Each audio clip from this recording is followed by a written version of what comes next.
कहानी world war खत्म होने से 3 महीने पहले की है। यहाँ एक टैंक दिखाया जाता है जिसमें 5 लोग होते हैं जिनके कमांडर का नाम होता है डॉन। और जब ये जर्मन की फौज से लड़ रहे होते हैं तो इन 5 में से एक की मौत हो जाती है, यानी वो अपने मुल्क के लिए शहीद हो जाता है। जिसके बाद अब ये 4 लोग बचते हैं। दरअसल ये वो वक्त होता है जब जर्मनी हार रही होती है। इन लोगों की फौज यानी अमेरिकन फौज जर्मनी के काफी अंदर तक घुस जाती है। ये सारे के सारे वहाँ से निकलकर अपने कैंप में पहुँचते हैं जहाँ पर और भी बहुत सारे अमेरिकन होते हैं। इनके एक साथी की मौत हो गई है, इसीलिए अब इन्हें एक और साथी की जरूरत होगी। तो इस मकसद के लिए इनके टैंक के लिए एक सिपाही को भेजा जाता है जिसका नाम नॉर्मन होता है। और वो जाता है अपने कमांडर यानी डॉन के पास। उसे देखकर डॉन कहता है कि नहीं, तुम हमारे साथ 5वें सिपाही नहीं हो सकते, क्योंकि वो काफी जवान था, उसे दुश्मन से लड़ने का कोई भी तजुर्बा नहीं होता। तब नॉर्मन कहते हैं कि नहीं, मुझे ऑफिसर ने यहाँ पर भेजा है, अब मैं आपके साथ आपके टैंक में काम करूँगा। डॉन उसे पूछता है कि तुम कब से फौज में हो, जिस पर वो कहता है 8 हफ्ते से। अब ये एक क्लर्क है, टाइपिंग करता है और उसे टैंक के बारे में कुछ भी पता नहीं होता। तब डॉन उसे अपना टैंक दिखाते हुए कहता है कि वो हमारा घर है, जाओ वहाँ पर जाओ, लेकिन किसी के भी पास मत जाना, क्योंकि डॉन जानता है जो उसके 3 साथी हैं वो उसे इतनी जल्दी कबूल नहीं करेंगे। और जब नॉर्मन उनके पास जाता है तो वो लोग ऐसे ही करते हैं। वो उसकी बैग से किताब निकाल कर उसकी बैग को चेक करने लगते हैं। ये देखकर नॉर्मन कहता है कि इधर दो, वो मेरी किताब है। जिस पर वो सिपाही कहता है कि जाओ पहले सिगरेट लेकर आओ। नॉर्मन कहता है कि मैं सिगरेट नहीं पीता। जिस पर वो कहता है कि ऐसा नहीं हो सकता, झूठ बोल रही हो तुम। तब उनमें से एक पूछता है क्या तुम कभी टैंक स्कूल गए हो, जिस पर नॉर्मन कहता है कि मैंने तो कभी टैंक को अंदर से देखा तक नहीं। और वो उसे टैंक के अंदर जाने के लिए कहते हैं। अब यहाँ पर नॉर्मन ने टैंक के अंदर से सफाई करनी थी और जब वो सफाई कर रहा होता है तो वहाँ पर जमा हुआ खून देखकर उसे उल्टियाँ होने लगती हैं और वो बाहर आकर उल्टियाँ करने लगता है। और ये सब कुछ डॉन भी देख पा रहा था, जिसे देखकर वो फौरन समझ जाता है कि इसका दिल अभी कमजोर है, इसका दिल कच्चा है। और उसे वो समझाने लगता है कि हमें हर एक जर्मन को मारना है, वो हमारे दुश्मन है, अगर तुम उन्हें नहीं मारोगे तो वो तुम्हें मार देंगे। जिसके बाद ये लोग अपने 5 टैंक और अपनी फौज लेकर आगे बढ़ते हैं, क्योंकि इन्हें जर्मनी के और भी अंदर जाना है। और जब ये आगे जा रहे होते हैं तो वहाँ पर जर्मनी के बहुत सारे लोग पैदल चल रहे थे, लेकिन फौज आम लोगों को कुछ नहीं कहती और वो आगे निकल जाते हैं। और अब इनके 5 टैंक जंगल की रास्ते से आगे निकलते हैं। और जब ये वहाँ से जा रहे होते हैं तो कुछ सिपाही इन पर हमला कर देते हैं, जिससे इनके एक टैंक पर आग लग जाती है। लेकिन उन सभी सिपाहियों को ये लोग मार देते हैं। अब यहाँ पर गलती नॉर्मन की थी, क्योंकि वो सिपाही उसकी तरफ से आया था और अगर वो चाहता तो उसे गोली मार सकता था, लेकिन उसने उसे गोली इसलिए नहीं मारी होती क्योंकि दुश्मन फौजी की उम्र काफी छोटी थी। इस बात से डॉन को काफी गुस्सा आता है। वो नॉर्मन पे चिल्लाता है और कहता है, नॉर्मन ये तुमने क्या किया,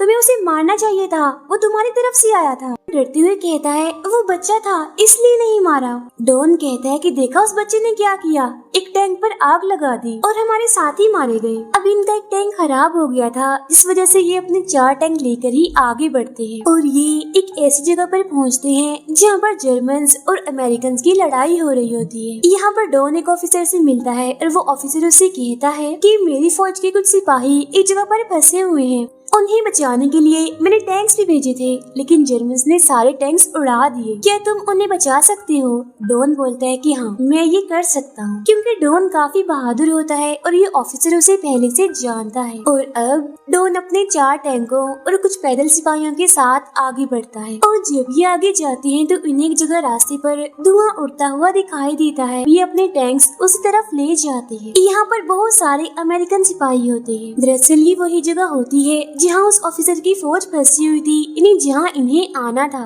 अब सारे फौजी टैंकों के पीछे पीछे आने लगते हैं। जर्मन्स इन पर हमला करते हैं, बदले में ये भी उन पर हमला करते हैं। लेकिन यहाँ पर जर्मन्स का एक टैंक ऐसा भी होता है जो बाकी टैंकों को तबाह करता है और अब वो टैंक इन पर हमला करता है। लेकिन डॉन के कहने पर ये उस टैंक को उड़ा देते हैं। और वहाँ एक और टैंक भी था, जिसे देखकर ये लोग लगातार गोलियां चलाने लगते। यहाँ पर बहुत सारी लाशें भी पड़ी होती हैं, जिन्हें देखकर नॉर्मन का साथी उसे कहता है कि जल्दी करो, इन्हें मारो। जिस पर नॉर्मन कहता है कि कैसे मारूं, वो सब लाशें हैं, वो पहले ही मर चुकी हैं। जिस पर वो कहता है कि तुम्हें कैसे पता, वो लाशें हैं, अगर किसी ने उठकर गोली चला दी तब तुम क्या करोगे। तब इस बात से नॉर्मन को बहुत दुख होता है, क्योंकि उसका दिल कमजोर था, वो किसी को नहीं मार सकता था। और नॉर्मन यहाँ कहता है मैं हार गया, मैं नहीं कर सकता। तब उसका साथी उसे समझाते हुए कहता है कि मैं समझता हूँ कि ये अच्छा काम नहीं है, लेकिन करना पड़ता है। और अब ये लोग यहाँ सभी जर्मन्स को मारकर उन पर फतह हासिल कर लेते हैं।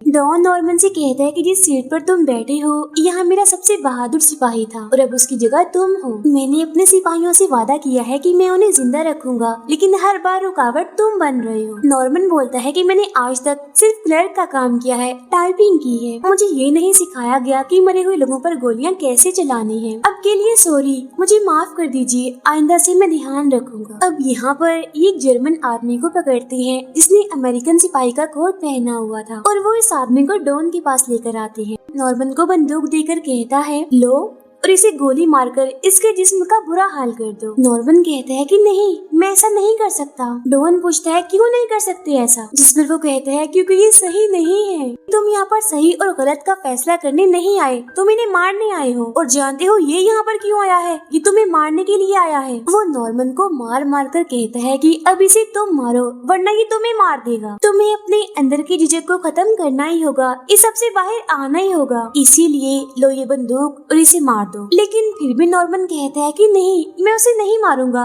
ऐसा करो कि आप ही मुझे मार दो। और अब डॉन नॉर्मन को पकड़ लेता है और उसके हाथ से जबरदस्ती गोली चलाता है, जिसकी गोली से वो जर्मन आदमी मर जाता है और नॉर्मन वहीं पर मायूस और दुखी होकर लेटा रहता है। यहाँ पर डॉन ऐसे दिखाता है जैसे वो बहुत सख्त है, लेकिन वो इतना सख्त नहीं होता, वो भी एक इंसान है। और हर एक लड़ाई में अपने साथियों को मरता हुआ और दूसरों को मारते हुए उसे काफी दुख होता है, जिस वजह से वो अकेले में जाकर आंसू बहाता है। लेकिन वो ये बात ना किसी को बताता है और ना महसूस होने देता है, क्योंकि यहाँ इंसानियत की कोई कीमत कदर नहीं है और अभी ने कुछ भी करके इस जंग को जीतना होगा, जर्मन्स को हराना होगा। नॉर्मन काफी दुखी होता है और रो रहा होता है। तभी वहाँ पर डॉन आता है और उसे कहता है कि मैंने तुम्हें सुबह से कुछ भी खाते हुए नहीं देखा, कुछ खा लो। और इसके कुछ ही वक्त बाद वो सभी यहाँ से रवाना हो जाते हैं। वो एक ऐसे शहर में जाते हैं जहाँ पर जर्मन्स हैं और ये सब उनका मुकाबला करते हैं। यहाँ पर नॉर्मन भी बहुत सारे लोगों को मारता है, क्योंकि अब वो बदल गया है। वो समझ चुका है कि हमें इन्हें मारना होगा वरना वो हमें मार देंगे। और यहाँ वो लोग एक बार फिर फतह हासिल कर लेते हैं। यहाँ पर डॉन को उसका ऑफिसर कहता है कि आज रात हम यहीं पर ही रुकेंगे और सुबह यहाँ से निकलेंगे। जिसके बाद डॉन नॉर्मन के पास आता है और कहता है कि तुमने दुश्मनों को मारा, सब आसान था ना। नॉर्मन कहता है कि हाँ, सब आसान था। सच कहूँ तो मुझे काफी अच्छा लगा, क्योंकि मैंने अपने मुल्क के लिए दुश्मनों को मारा है। इसके बाद ये दोनों एक घर में जाते हैं, क्योंकि आज रात इन्हें यहीं पर ही रुकना है। यहाँ एक औरत और उसकी कजन होती है। अब कजन बहुत ही प्यारी होती है। डॉन उसे कुछ अंडे और सिगरेट्स देता है ताकि वो उनके लिए अंडे बना सके।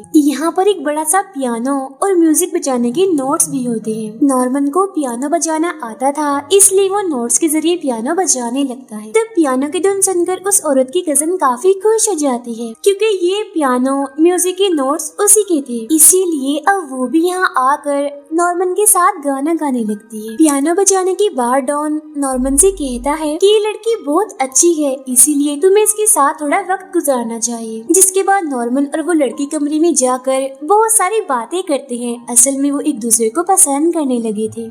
जिसके बाद ये सभी मिलकर खाना खा रहे होते हैं। तभी यहाँ पर उनके टैंक के 3 लोग आ जाते हैं जो नॉर्मन को परेशान करने लगते हैं। तब डॉन गुस्सा करके उन्हें ऐसा करने से मना करता है, जिस पर वो माफी मांगते हैं। इतनी ही देर में वहाँ एक सिपाही आता है जो कहता है कि आप सबके लिए एक मिशन है, आपको चलना होगा इसी वक्त। और ये सुनकर वो सब यहाँ से चले जाते हैं। औरत की कजन को नॉर्मन के जाने का दुख होता है। वो उसे कहती है कि तुम जल्दी वापस आना। तो वो सिपाही जो नॉर्मन को परेशान कर रहा था, वो उसे कहता है तुम यहाँ पर शादी करने आए हो, जल्दी चलो यहाँ से, हमें और भी काम है। और वो उसे खींचकर यहाँ से ले जाता है। बाहर आने के बाद डॉन अपने ऑफिसर के पास जाता है, जो बताते हैं कि हमारे एक जहाज ने दुश्मन के सिपाहियों को देखा है जो कि पहाड़ों की तरफ बढ़ रहे हैं, इसीलिए तुम वहाँ पहुंचकर उन पहाड़ों की हिफाजत करो। डॉन पूछता है किस तरह की फौज है वो, क्या उनके पास टैंक्स हैं? जिस पर वो ऑफिसर कहता है कि मुझे इस बारे में कुछ नहीं पता, बस हमें ये खबर मिली है कि वो जर्मन सिपाही पहाड़ों की तरफ जा रहे हैं, इसीलिए तुम्हें वहाँ उनसे पहले पहुंचकर उन पर गोलियां चलानी होंगी ताकि वो डर जाए और पहाड़ों पर ना पहुंच सके, क्योंकि वहाँ हमारे डॉक्टर्स और लोग हैं और अगर ये दुश्मन वहाँ पहुँच गए तो बहुत कत्लेआम होगा। तुम्हें जो करना है जल्दी करो, क्योंकि अब तुम ही सब कुछ हो, हमारी आखिरी उम्मीद हो। जिसके बाद डॉन अपने साथियों के साथ वहाँ जाने की तैयारी करता है, लेकिन तभी हवाई जहाजों के जरिए इन पर बॉम्ब गिराए जाते हैं और सब के सब इधर उधर चले जाते हैं और नॉर्मन भी एक टैंक के नीचे चला जाता है। जब बमबारी खत्म होती है और नॉर्मन बाहर आता है तो देखता है कि जिस घर में वो औरत और उसकी कजन रहती थी, बॉम्ब गिरने की वजह से वो पूरी तरह से टूट कर तबाह हो गया है। इसीलिए वो भागता हुआ वहाँ जाता है और देखता है कि वो लड़की मर चुकी है, जिससे नॉर्मन को बहुत दुख होता है और वो काफी रोता है। लेकिन तभी उसके टैंक का आदमी जबरदस्ती उसे अपने साथ ले जाकर टैंक में बिठा देता है, जिसके बाद ही चारों टैंकों के साथ आगे बढ़ते हैं पहाड़ों की तरफ। लेकिन तभी इन पर एक ताकतवर टैंक हमला कर देता है। अब ये टैंक इस जंग का सबसे ताकतवर टैंक था जो सिर्फ जर्मन के पास था और अब ये उस ताकतवर टैंक को तबाह करने के लिए उसी तरफ निकल पड़ते हैं। लेकिन वो टैंक एक एक करके इनके 3 टैंक्स को तबाह कर देता है और इनके काफी सारे सिपाहियों को भी मार देता है। जिस टैंक में डॉन अपने साथियों के साथ होता है, इस टैंक का नाम होता है फ्यूरी। आमने सामने थे, लेकिन डॉन और उसके 4 साथी फ्यूरी टैंक से उस ताकतवर टैंक को पूरी तरह से तबाह कर देते हैं और यहाँ पर नॉर्मन भी सभी को काफी बुरी तरह से मारता है। यानी अब वो पूरी तरह से फौजी बन चुका है, किसी को भी मारने से पहले वो सोचता नहीं। इसके बाद जब ये लोग आगे बढ़ रहे होते हैं तो वहाँ एक जोरदार धमाका होता है, जिससे इनके टैंक की चेन टूट जाती है और अब टैंक आगे चल नहीं सकता, जिसके बाद ये सब के सब नीचे उतर जाते हैं। तभी उनमें से एक बोलता है कि मैं इसे ठीक कर सकता हूँ। यहाँ डॉन नॉर्मन से कहता है कि तुम उस पहाड़ी पर जाओ और वहाँ से नजर रखो, अगर कोई इस तरफ आया तो हमें बता देना। नॉर्मन अब अपनी बंदूक लेकर उस पहाड़ी पर पहरा देने के लिए चला जाता है और जब वो वहाँ पर पहरा दे रहा होता है तो देखता है कि वहाँ पर जर्मन की एक काफी बड़ी फौज आ रही है। वो भागता हुआ डॉन के पास आता है और कहता है कि वहाँ से जर्मन की एक फौज आ रही है। डॉन पूछता है वो कितने लोग होंगे? कहता है कि 200 या 300 लोग तो होंगे। पूछता है क्या उनके पास टैंक्स हैं? नॉर्मन कहता है कि उनके पास टैंक्स नहीं, उनके पास ट्रक्स हैं। तभी उनमें से एक कहता है वो कोई डरपोक होंगे जो यहाँ से भाग रहे होंगे। नॉर्मन कहता है कि नहीं, वो गाना गा रहे थे और ऐसा लग रहा था जैसे वो लड़ना चाह रहे हैं। अब नॉर्मन समेत जो यहाँ पर 4 टैंक के सिपाही होते हैं वो यहाँ से जाने की तैयारी करते हैं, लेकिन डॉन वो कहता है कि मैं इस टैंक को छोड़कर नहीं जाऊंगा, ये मेरा घर है, तुम सब पहाड़ी के रास्ते यहाँ से निकल जाओ, मैं अकेला ही उनका सामना करूंगा। हालांकि वो उसे समझाने की कोशिश करते हैं, लेकिन डॉन किसी की नहीं सुनता। वो टैंक के ऊपर चढ़ जाता है और अपनी बंदूक के साथ तैयार हो जाता है। देखने के बाद नॉर्मन भी टैंक के ऊपर चढ़ जाता है और कहता है कि मैं तुम्हारे साथ रुकूंगा। अब हालांकि ये दोनों जानते हैं कि यहाँ पर रुकने का मतलब मौत है, लेकिन ये फिर भी यहाँ पर रुकने का फैसला करते हैं। और तो और ये अपनी बाकी फौज से भी राब्ता नहीं कर सकते क्योंकि इनका रेडियो खराब हो गया है। बाकी के 3 भी टैंक के अंदर आ जाते हैं और फैसला करते हैं कि वो हिम्मत करेंगे और चाहे जितनी भी बड़ी फौज हो अकेले सामना करेंगे। लेकिन अंदर जाने से पहले ये बाहर कुछ लाशों को रख देते हैं ताकि जब जर्मन यहाँ पर आए तो उन्हें ऐसा लगे कि सब के सब यहाँ पर मारे जा चुके हैं और इनका टैंक भी पूरी तरह से तबाह हो चुका है। अब अंदर जाने के बाद ये नॉर्मन का एक नाम रख देते हैं जो इस बात की तरफ इशारा था कि अब इन्होंने नॉर्मन को पूरी तरह से अपना लिया है। जब ये सारे टैंक के अंदर होती हैं तो वहाँ पर जर्मन सिपाही आ जाते हैं और जैसे एक फौजी टैंक का ढक्कन खोलता है तो डॉन का सिपाही उसे गोली मार देता है। बाहर वो बॉम्ब भी फेंक देता है जिससे वहाँ धमाका हो जाता है और इसके बाद वो टैंक से उन पर गोलियां चलाना शुरू कर देते हैं। टैंक की टॉप से उन पर हमला करते हैं, जिस वजह से जर्मन फौजी अपनी अपनी जान बचाने के लिए इधर उधर भागने लगते हैं। लेकिन ये लोग अपने फ्यूरी टैंक से बहुत सारे जर्मन को मार देते हैं। लेकिन इतनी बड़ी जर्मन की फौज का एक खराब टैंक से मुकाबला करना लगभग नामुमकिन था, जिस वजह से एक एक करके इनके 3 सिपाही अपने मुल्क के लिए शहीद हो जाते हैं। यहाँ अब इनके टैंक के अंदर डॉन और नॉर्मन बचते हैं। डॉन को भी गोली लग चुकी होती है। नॉर्मन डॉन से बोलता है कि शायद मुझे सरेंडर कर देना चाहिए, यानी हथियार डालकर खुद को उनके हवाले कर देना चाहिए। डॉन कहते हैं ऐसा कभी मत करना,